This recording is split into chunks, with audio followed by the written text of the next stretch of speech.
in the cat world, the kibble industry, the kibble pet food has actually increased over the past year.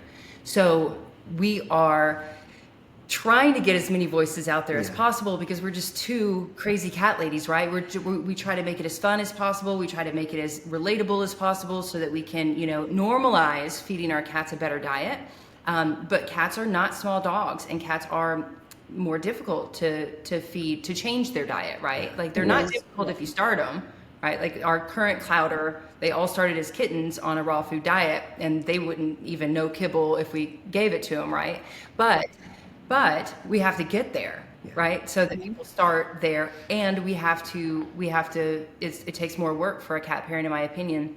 It takes more work for a cat parent to switch their cats to a better diet than it does for a dog parent to switch their dogs to a better diet. It can be And a much. lot of patience. Yeah, 1000%. A lot of patience for sure. And it is just harder. It just is harder to transition a cat, and so when it comes down to it, do you think that it's just a lot of fear, right? People don't want to hurt their baby, and so they're just scared. So they just do what they've always done.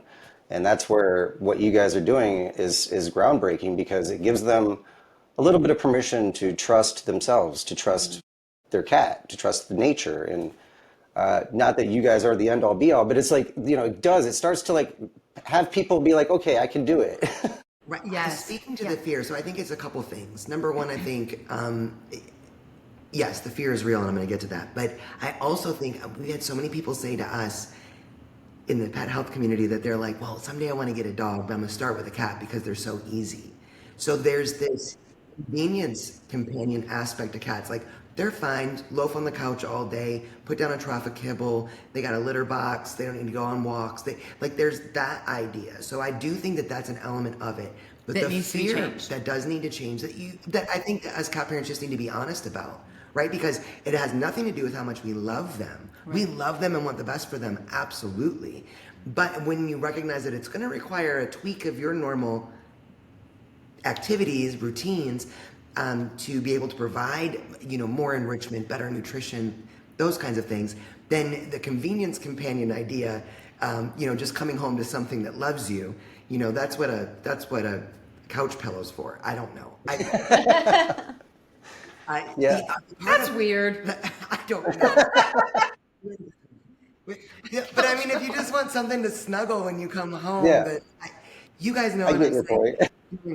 Why is it so? Because I just have funny The fear aspect, though, I mean, I want to be real with people because I think that is even more so a thing. And when we decided to finally get all of our cats on a better diet, it was because my Scotch boy, our oldest at the time, was just diagnosed with kidney disease. Jay had been researching, like the researcher that she is, and she was like, I really think we need to start feeding raw food. Well, I am in the mindset of kibble and a wet food treat from time to time, and she's talking about feeding them raw meat, and I freaked out.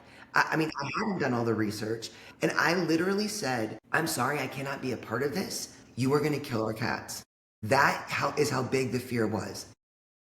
So I get that. I mean, you grow up with like, oh my God, was there raw chicken on the counter? Clean that up. Well, she grew up like that. I didn't, right? so much. but there's this fear of it, and thinking that a domestic, a companion animal is supposed to just be eating raw meat is like, it was horrifying to me.